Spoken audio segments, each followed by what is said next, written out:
Hi and welcome to The Winning Factor.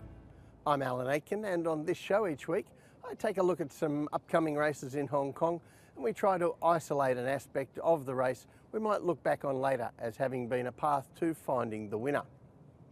Well, it's the calm before the storm on Sunday at Sha Tin. Of course, next week, Longines International Week, the Jockeys Championship at Happy Valley on Wednesday night, and then the big international meeting on the following Sunday. But for this weekend, there are still winners to be found, and we're going to take a look first at race 6 on Sunday, and our winning factor here, the map.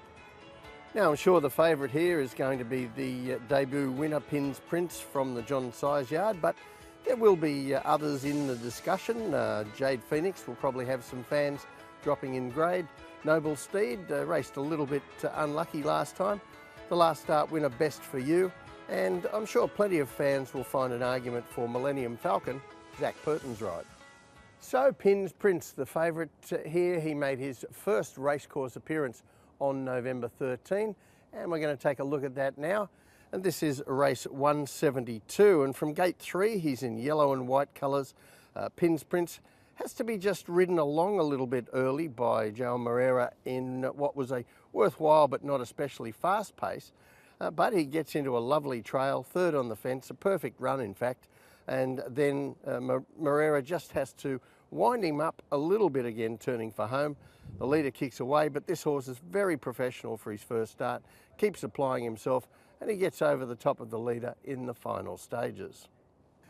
Now, if you wanted to nitpick at all about that win, you could say that after a perfect run in transit, it was only a narrow win for Pins Prince, and that's certainly true, but I think Sunday's distance, stepping up from 1200 to 1400 metres, will suit him, and 1400 metres was the distance of the very next race that day when some of his rivals for Sunday's race all met. So we're going to take a look at that. This is race 173, and Best for You, he's in blue and yellow colours. You note he jumps first here, then goes back to the rear from gate 13, and Millennium Falcon in pink, red and white, he's in gate 11. He jumps okay, but also drifts back early, and I want to point him out as the pace slows, and he gets quite keen for some time in the race, using up energy unnecessarily.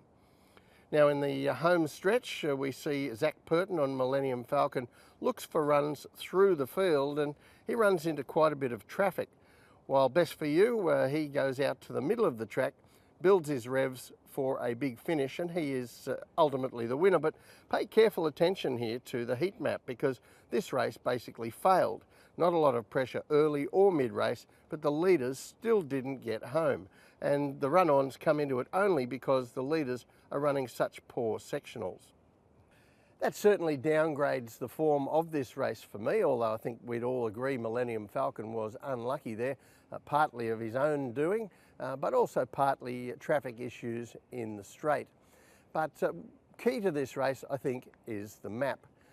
And when we take a look at the map, he has the same recipe for bad luck on Sunday. We don't see too many pace runners here. Unicorn Baby, he likes to lead. Jade Phoenix will likely be positive, but unless those riders on those two horses get into a battle for the front, the pace looks only fair.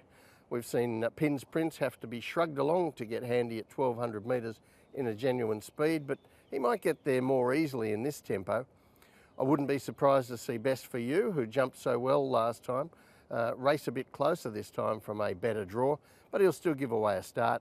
And Millennium Falcon once again has the problem of the wide draw, and perhaps Zach Purton might want to be more positive in this setup without a lot of speed on, but he also knows he runs the risk of the horse over racing if he bustles him too much. So Zach is going to have to balance that one against the other.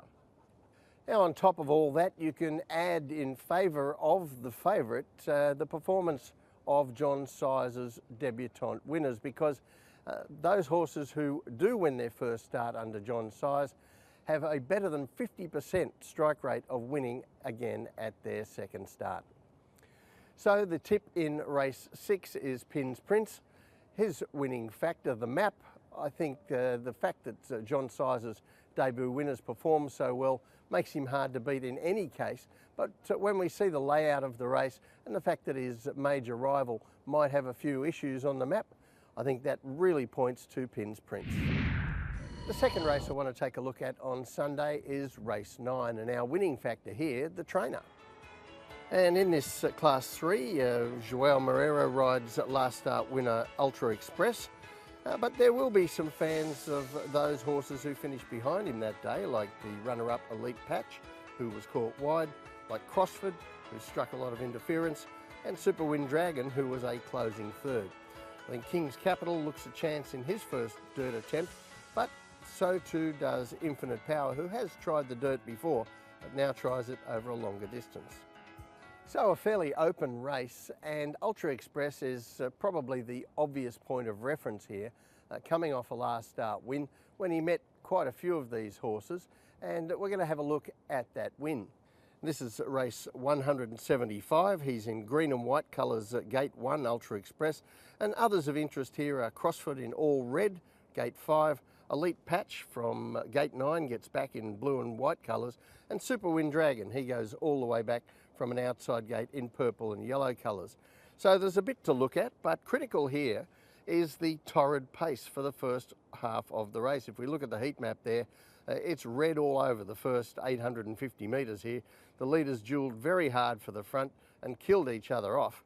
But before the home turn, Crossford, who might have been one of the finishers, he gets into all kinds of trouble, you'll see in those red colours, while Moreira on Ultra Express rails up, slices through the field, and he's never really in any trouble down the home straight. But the very slow final 800 metres and 400 metres puts a red flag on that race to some extent for me. And this looks a different style of a race. A race, in fact, that could suit the front runners, and that certainly brings Infinite Power into the race. So let's have a look at his latest win. This is in Class 4, this is race 150 of the season, and he's in green and red. Now he does work early to cross the field from Gate 12, and as the heat map shows, wasn't especially fast, but it wasn't particularly slow either. A true tempo, we'd have to call this. And he gets across, gets the rail in front, and then keeps up a pretty good systemic sort of gallop. Not too fast, not too slow. Unchallenged, sure, but he slips away at the top of the straight with his nearest pursuer, then the horse coming off his back, and Mega Bonus also getting a chunk of weight off him in the handicaps, moves up and looks to have the best of Infinite Power here. But as he has done in all his 3 wins so far, Infinite Power, when he looks beaten, keeps finding enough, fights back and staves off the challenge to win. So unimpressive to the eye, but that kind of courage takes a horse a long way. And here we have Infinite Power going up in class off a win, another set of factors that we like on this show, and also getting a map to suit. And when we look at this, there really isn't a whole lot of pace. That was 1400 metres. We saw him cross and lead from the outside. Well, he just looks the leader here over the 1650 metres in a field of horses that mostly like to get back and run on. Matthew Poon might well get full control of the speed here once again to give this horse his best chance to run out the extra distance and measure up to the higher grade.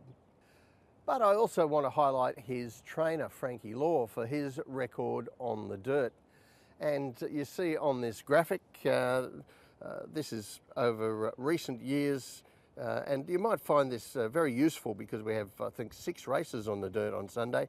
So it's useful for all dirt races, not only this one, but I've ranked our top 5 dirt trainers here by how they perform against market expectations. Now, if I'd done this differently and ranked them on strike rates, Law would still be the leader, but John Size would be ranked second. However, as is often the case with John Size, the market expects a whole lot more from his runners than they are able to deliver, and that is not the case with Law, who is streets ahead of the market expectations. So the tip in race 9, Infinite Power. His winning factor, the trainer. Now, we have seen him on the dirt before, Infinite Power, and he didn't win, but that was in short sprints, and I think he's going to get control of this race here, and it's very hard to go past his trainer, Frankie Law, when it comes to dirt racing. Well, that's it for the winning factor this week. Good luck on Sunday. We'll see you next time.